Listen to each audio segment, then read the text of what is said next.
Welcome to the Church Leaders Podcast, where we're helping you lead better every day.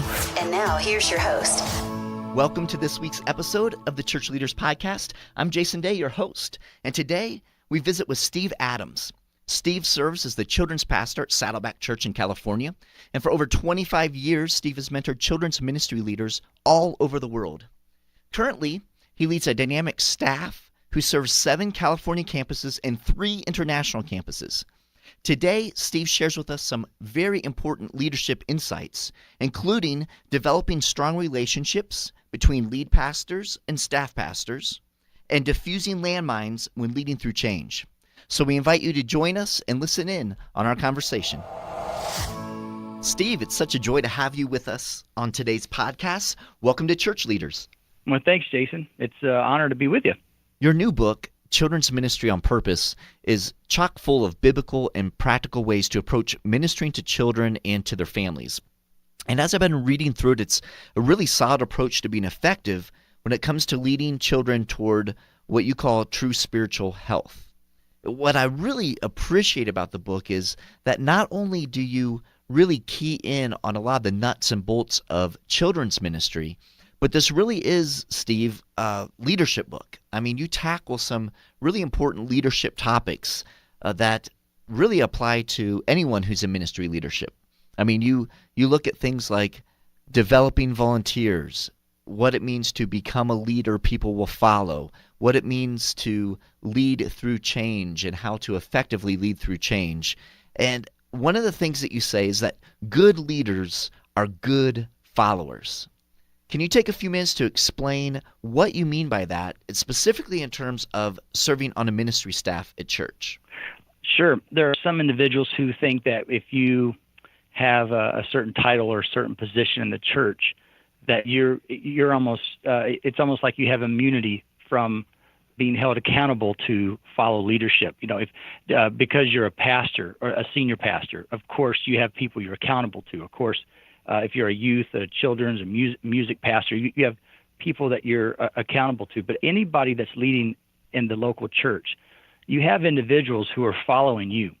And if we're not careful, it's very easy to set a standard for them that we're not willing to keep ourselves. And what I've learned over the years, and quite frankly, the hard way, is I'm a big believer in this idea.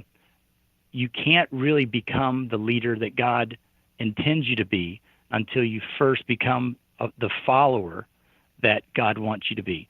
As we set expectations, and we have expectations for people to follow our leadership. And any leader in the local church would say, well, yeah, I'd like for people to follow my leadership. But how is that leader modeling that followership? How is that leader modeling following someone else's leadership? And even as a senior pastor, you know, as the ultimate leader in the church, as God's voice for that local church, people are much more apt to follow that senior pastor if that pastor has modeled for them what following looks like. And it's a little harder for the senior pastor, I understand, because of the position and title that they carry.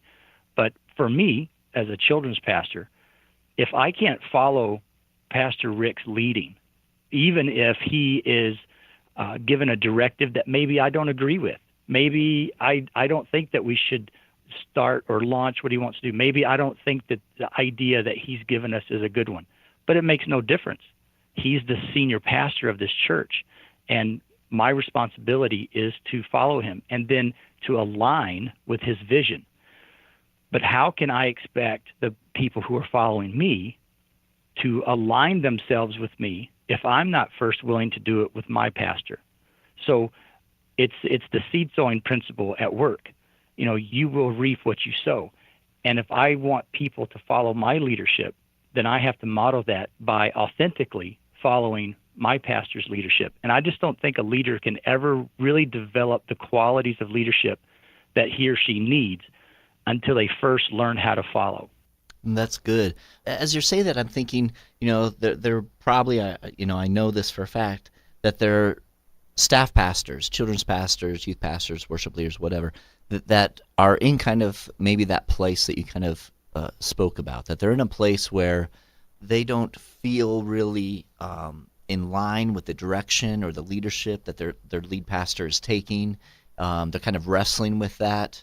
What would you say to them in the midst of that? Like, how can they kind of work through maybe some of the frustrations that they're sensing, but also, be respectful and honor the lead pastor? Sure. It's a great question. For me, it comes down to a definition of terms. And here I tell my team that I serve with, it's not about agreement, it's about alignment. Because agreement is easy. If my pastor wants to do something and I agree with it, well, there's no effort on my part. There's nothing I need to do. I agree with it. But it's only when I don't like it or I don't understand it or I don't agree with it that alignment comes into play, because alignment is deliberate. Alignment it's not a gift. It's not, so I don't wake up some mornings and think, oh, I feel a little more aligned today than I did yesterday. It's a deliberate choice to follow leadership, because God has put this person as the head of this church and God's representative of this church. And it's my responsibility to align with this person, both in my words and in my actions, and also in my attitude. And if I'm unwilling to do that, almost in every case that I know of, Jason, if a leader is unwilling to align themselves with their senior pastor, you can look back into the department or the team that person leads, and you're going to find a faction that are carrying out the exact same attitudes and actions that staff pastor is. And if I come to a place, and I've been in situations where I really truly did not agree with what leadership was doing. It wasn't unethical. It wasn't unbiblical. It was just a matter of tactics and operation. I just didn't agree with it. And it wasn't an easy thing to just say, well, I don't agree, so now I will shift into alignment. No, we're not robots, so it's a process. But I had to really lean on the Lord to help me to change my thinking and to change my attitude so that I could authentically align with my senior pastor for the health and for the sake of the church and the church body, and then also so that the people who are following me, even if they're not aware of that situation, there's a big spiritual principle connected to that. Even if they're not aware, if I'm not living out the principles that I'm teaching my team, eventually that's going to catch up to me. And I know that there are there's always, in every church, there's always moments where a staff pastor is not going to be in favor of a decision or a direction that the senior pastor is taking a church. But the reality is that person is a senior pastor, not me. Right. And my responsibility is to support their vision. And it sounds a little direct, but the day that I can't shift my attitude and even my actions into alignment, if I'm so 180-degree opposed to what's going on and I cannot find the wherewithal to align with my leader, that's an indication that I should probably consider leaving. Because if I stay in that environment, not aligned, it will eventually seep into my heart. It will eventually show up in my work product, and other people are then going to see that, and then that's on me. Whether it's fair or not, that's not the question. It's a matter of there is a biblical principle to this idea of alignment and what God expects in the structure of the church. As a staff pastor, my job is to align, period. It's not agreement, it's alignment. And like I said, it's not something that just comes easy. It is a deliberate, conscious decision. That sounds like that's really actually a growing time as well for a staff pastor to really be going through some of those seasons with the right attitude, as you've said. I think that opens us up to allowing God to really help shape us into the men and women that He's called us to become. I referenced the story of David in the book, and how, when he was in the caves and he was running for his life during that time period, God was using that to do exactly what you just said, Jason, which was to prepare him. And it's very easy for us to think that, man, we know what's best, or boy, that's not going to work. And I can't tell you how many times my senior pastor said, man, we're going to do this, do that. And I just can't see how it's going to come together. I can't see how the gears are going to work together. This looks like this is going to be a train wreck. Then 6 months later, it's this unbelievably successful, effective thing. And then I sit back and go, that's why he's the senior pastor and I'm not. Let's kind of flip this around from the other side, because you've had, like you said, nearly 28 years of experience in the local church, serving as a children's pastor, serving on staff. What would you say to lead pastors that perhaps they could do to help nurture stronger relationships with their staff pastors, to help kind of make these seasons where there may not be as much alignment a lot easier to get into alignment? Are there intentional things that pastors you've served under have done that you said, wow, that's been meaningful and that's helped me follow well? Yeah, well, I can give you here are two things that just came to my mind as you were saying that. One is presence, and the other is awareness. And here's what I mean by presence. I don't mean that a senior pastor needs to be at everything that the children's ministry is doing or that youth ministry is doing. I'm not insinuating that at all, but just presence in the sense that the senior pastor is visible enough in the life of those who are on his team that they know that he's with them. And by being present, it leads to that next thing that I mentioned, which was awareness. A lot of times in children's and youth ministry especially, when we know that the senior pastor is at least aware of our struggles, that is an incredible encouragement. What is really frustrating for children's and youth pastors is when, there's a lot of things that we have to do, and I call it the 99.9% rule, which is in children's ministry, 99.9% of what we do, no one knows about. No one knows about, what we have to prepare, the phone calls we have to make, what has to be constructed, bought, assembled, the pastoring that goes on, in the shadows and all. There's a whole lot that happens that a lot of people are unaware of. And they're unaware of it until that children's ministry leader doesn't do it. And then whenever they don't do it, now all of a sudden, hey, well, what happened to this? What happened to that? And there's just a lot of things that have to be done that are unnoticed. I would encourage senior pastors to just be intentional about being present enough in their staff's life that they're at least aware of what some of their struggles are. Because for a senior pastor just to say, hey, man, I know you guys are having a tough week this week with Easter coming up. You're having to bring on a lot of new volunteers, and you're making a lot of phone calls. Just want you to know I appreciate it. That one comment will go a long way with a children's ministry leader, a long way.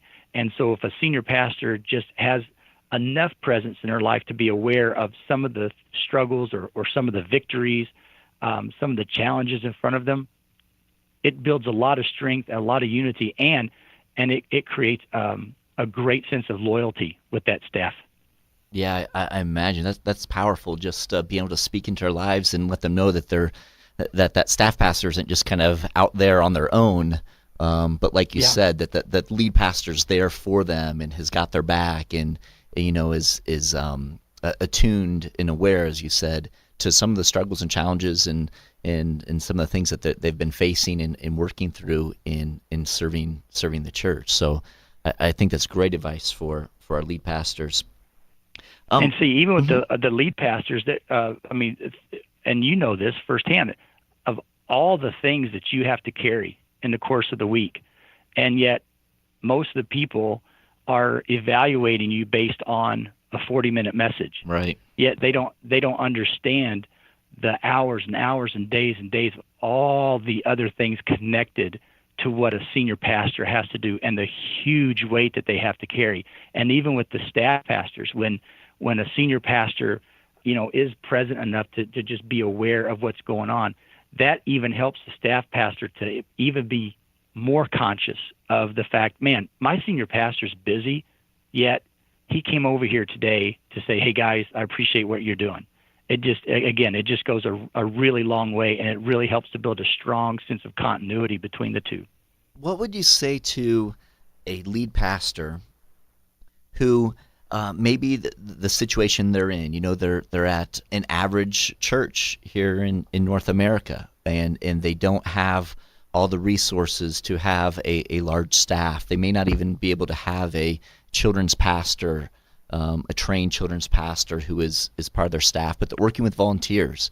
I know in your book you talk a lot about developing volunteers as far as children's ministry, but if you're thinking about that lead pastor maybe at a smaller church who doesn't have a children's pastor on staff, what encouragement or advice would you give them when it comes to helping develop the children's ministry? Again, another great thought. I would encourage that pastor to champion that children's ministry, so that because if people see that it's a big deal to the senior pastor, then they'll be a lot more likely to want to be a part of it. Because there's a saying that we use in children's ministry. It's not unique to children's ministry, but we say no one wants to jump on a sinking ship. So don't stand in front of the congregation and beg for people in the nursery or in the elementary children's church room, because if you don't, we have to shut it down. There's no one in there. It's chaos. It's you're literally just killing that ministry even faster with that, because no one wants to be a part of that. But for the senior pastor to champion children's ministry, and not in a disingenuous way, but when the senior pastor realizes, now wait a second, at my child's earliest stage in their life, I began to teach them to talk. I began to teach them to walk. We don't wait to teach our kids those things until later on. We do it as early as possible, and the reason why is just the way God has built the human body. The younger the child, the more pliable, the more moldable, the more teachable they are. So, and that's why, and these days, they're teaching children second languages very, very early, because they can learn it so much quicker. They're so much more pliable at young ages. And why, if we've amped up the academic world with in terms of child development, if we even socially, we tried to expose our kids socially and to situations as early as we can to help them learn faster. Why would we treat the most important aspect of this child's life, their spiritual development, any less? But for some reason, we do. For some reason, we have treated that as almost an afterthought. And I've seen a lot of churches that, or heard a lot of churches say, boy, we believe in children's ministry, we're a big fan of it. But then you start peeling the pages back and you realize, well, it's not supported. It's being run by a volunteer who's not resourced. There's no encouragement given. It absolutely can be done with volunteers. And the volunteers at our campuses are the reason the kids come back. It's not because of the staff. It's because of the volunteers. And but for what a senior pastor can do, even with a volunteer-led children's ministry, is to champion that ministry and then do everything that he can to make sure that ministry is resourced and positioned to succeed. We all know that whatever's nearest and dearest to the senior pastor's heart is what the people are going to hear about most often. And the reality is, if you want to reach young families in your church, you have to have a healthy children's ministry. You just can't reach young families and not have a healthy, effective children's ministry, whether it's run by paid staff or by volunteers. In essence, they're led the same way. You position them to succeed, resource them, champion them, and then do everything you can to help them succeed. One of the chapters I absolutely loved in your book was your chapter on implementing change. And it's one of those chapters that, like I said, I think anyone who's in any leadership role really it would be helpful for them to read through it. One of the things that you kind of touch upon is this idea that you kind of came upon through your own experiences, and it's kind of a 3-part piece to leading change. It's discovery, disruption, and then development. Can you kind of walk us through that? Sure. The discovery is it's pretty much in the book I talk about. I've read a lot of books like I'm sure you have, Jason, about change, and both from the church world and the corporate world. And there's a format, a pattern, a formula, and all of them to follow. But one of the things that I did stumble upon was the same process that I was beginning to apply in my children's ministry of asking, why do we exist? Who are we trying to reach? And asking those 5 key questions. I realized that those 5 key questions are instrumental in implementing change. And we all know implementing change in the local church is no small matter. It can be, to say it's taxing is an understatement. Right. Some senior leaders that I know of have had to leave churches because they tried to implement necessary change, and it was met with such resistance that working relationship was severed. But that discovery happens when the leader realizes, we're doing good things, but we could, with just not a major overhaul, but just a few simple steps in the right direction, this could be exponentially more effective than what it is. And sometimes it's that realization that we're not that far away. Sometimes it's that discovery piece is a real acute awareness of the seriousness of children's ministry. And that's one of the things that happened with me. I put in the book what I was calling a landscape map and I used it as a visual because I'm just so visually oriented. I used it as a visual to help me just kind of chart some of the themes, some of the obstacles that our elementary students were facing on a day-to-day basis. And I just started listing them out, and I kind of plotted them on a map and just thought, okay, this section of the map represents a typical day in the life of one of our elementary students. And I started just plotting the things that I knew firsthand our kids were dealing with. And these are adult-type themes. And when I saw that, it really rocked my world. And I realized, wow, no, I can't give in to frustration and quit. No, we can't just coast through this. It's not okay to just have cool programming. This is serious stuff.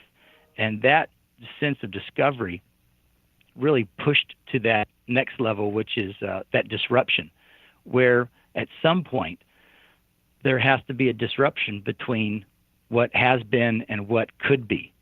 And that disruption, because anything that's in a pattern will stay in that pattern until there's a disruption, whether that's an orbit or something that falls inside of a groove.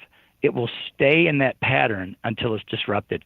And many times in the church world, we get into certain patterns, whether it be because of tradition or whether it be because of just lack of vision or just busyness. And sometimes, quite frankly, it's because of success. We have something, a program or a ministry, something that's succeeding, and because it's succeeding, we leave it alone and it stays in a certain pattern. And then pretty soon, in that discovery phase, we come to realize, wow, this isn't succeeding as much as we thought it was. Right. But something has to disrupt that pattern. It has to kind of knock it off kilter. And then once that happens, then you can move into that last phase where you start to develop the next approach. Yeah, that's solid. So discovery leads to disruption, and that disruption then leads to that opportunity for development. In your experience, what are some of the landmines to diffuse or to avoid when it comes to leading change and kind of leading your team or your people through that change? Well, one of them right out of the gate is timing. I was just sharing with my team this morning, it rarely, if ever, has my timetable and God's timetable ever been the same. Because I want to get through things quickly and move on, and God has a different plan. I think I'm ready to move on to stage 3 from stage 2, and God's saying, actually, no, you're not. And right. I need to hold you here, and you have more to learn. You have more growth yet before you're ready for that next level. Well, the same principle with change is that with timing, a lot of times once a leader has had that discovery and they recognize an avenue to create that disruption, they just want to plow through and do it. But the better approach is, instead of, because I've come into situations where I had that discovery moment, it led to a disruption in the way that I was thinking, a disruption in the way that I formalize how I do things, and that led to developing a new approach. And then I come into a team, whether it be staff or volunteers, and then I inform them of what we're going to do next. But they've not had the discovery and the disruption. All they're getting is the plan that I developed. So they've missed out on that whole process. And what they're thinking is, well, he's taken away a successful program, or I developed that, or wait a second, we just invested, a whole lot of money in that. Why would we stop doing it now? And so now they're going into a defense mode because they've not had an opportunity to go through the same process that I went through. That's why I suggest that the leader has a real keen sense of timing, and instead of just thrusting it upon the people, lead them through the exact same process that they went through. Just start a dialogue about what's happening. Start asking, the why question. So why are we doing this? Guys, let's talk about this. Why are we doing this program?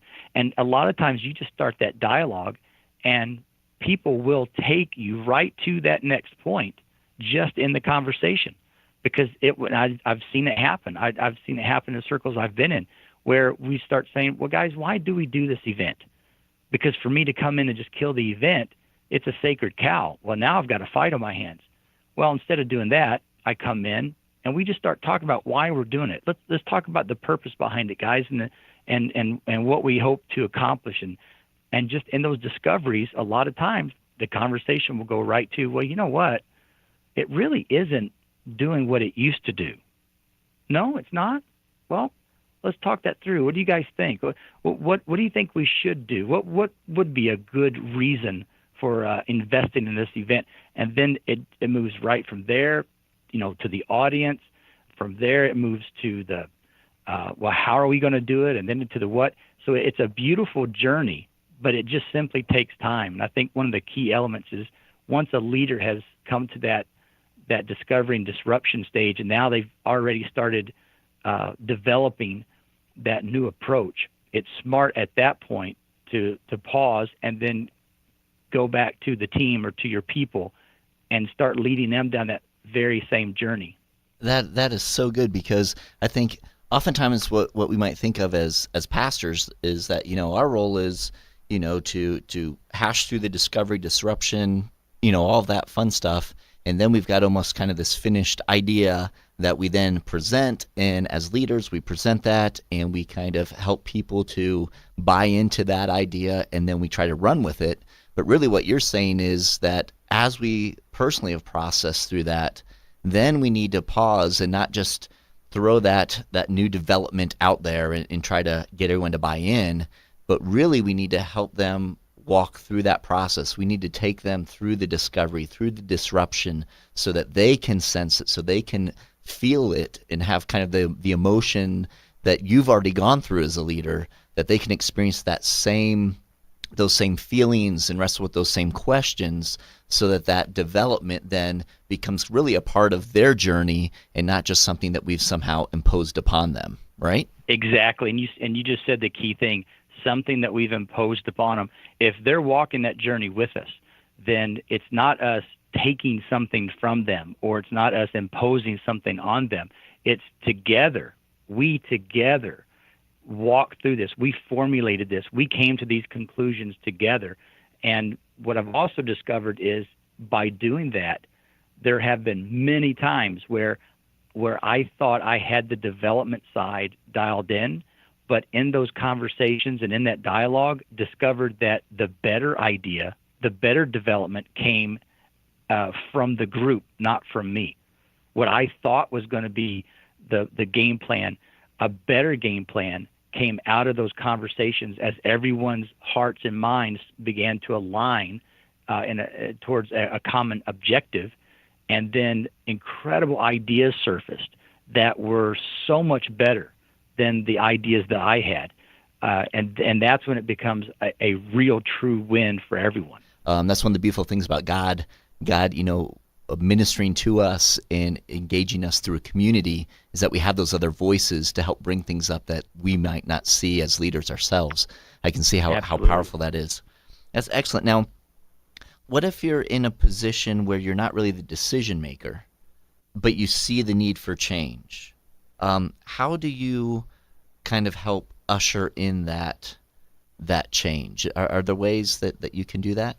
Yeah, absolutely. And that's a part of leading up. And I've had people ask me before, to define leading up, and there have been much smarter people than me to define that. But I separate it like this. Leading up is when my senior pastor is unaware of either an unintended consequence or unaware of a lack of resources that are being given to a certain area. I can lead up with him by not just saying, Pastor, if you don't give us X, Y, and Z, then this is going to fall apart. But I can lead up by helping him to understand, Pastor, this is where we are. You wanted us to go here. Your vision was to go here, but it's going to be very difficult to do that if we stay on our current trajectory. So I just want to make you aware of where things were. Leading up is when you're helping your senior leader, giving him the information he needs to make a good, informed decision. The opposite of that is manipulation. Manipulation is when I'm doing the same thing, but it's not the church that benefits, it's me personally that benefits. And I think some people get that mixed up. If the church at large benefits, if the ministry is going to benefit from it, then it is leading up. But if I personally benefit from it and I'm the only one that benefits from it, then I should be very cautious, because it very well could be fallen into that realm of manipulation. And with a staff pastor or even a volunteer who's not a decision maker, one of the keys for them is patience. You consistently lead up, and then you're patient all along, aligning with leadership and understanding that it's probably not going to happen quickly. And like I said before, it's probably not going to happen inside your timetable, but you're not trying to go from 0 to 60 in 2 days. You just want to take one step in the right direction. As long as it's moving in the right direction and you've done all that you can feel good about it. I at times will have ideas or thoughts or opinions about things that are outside my lane, and I can offer those. I can give input, but the reality is I'm not going to be the one making that decision. But what I can do is I can look back into my lane, the things that I am directly responsible for, the areas where I do make decisions, and I can make sure that the decisions that I'm making, that I do have the privilege of making, are moving that project or that initiative in the right direction, so that hopefully my senior pastor will see that and recognize, oh yeah, this is on a good line. Let's do some things to accentuate this. Let's do some things to keep this moving in this direction, because it has some momentum behind it. Even though I'm not the decision maker, there are still things I can do to move that forward. And a lot of that, even though it sounds a little passive, a lot of that is just doing things that reassure your senior pastor that you are aligned with them. Doing things that assure your senior pastor that, man, I realize that you didn't make the decision I was hoping that you would make.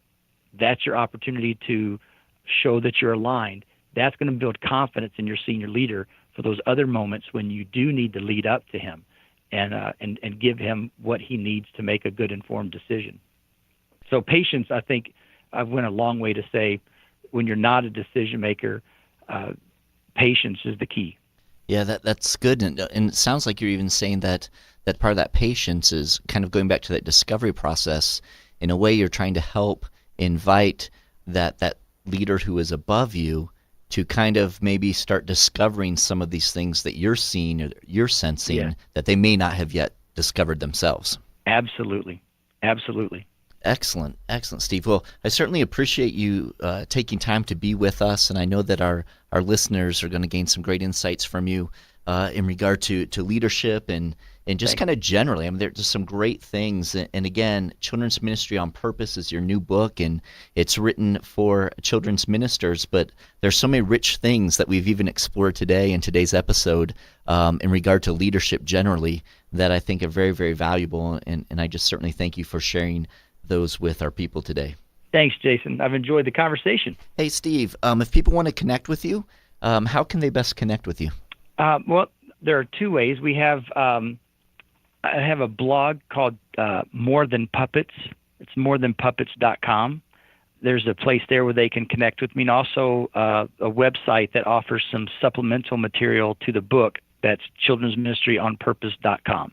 We will have those in our show notes for our listeners so they can connect with you. And Steve, I just want to thank you for being with us today and for the many years that you've contributed to ministering to children. Such a pleasure to have you and some really great leadership insights that you've shared with us today. Thank you so much. Thank you so much. I really did enjoy our time, Jason. Thank you. And thank you to our listeners for joining us on today's episode. We certainly hope you enjoyed the podcast. And if you are indeed finding value from the Church Leaders podcast, we'd appreciate you taking just a few moments to jump over onto iTunes and to leave us a review. Your positive reviews and ratings help other church leaders find our podcast so they can benefit as well. We thank you so much in advance. And until next time, this is Jason Day, encouraging you to love well and lead well. You've been listening to the Church Leaders Podcast. For articles, videos, and free resources that will help you lead better every day, visit our website, ChurchLeaders.com. Thanks for listening.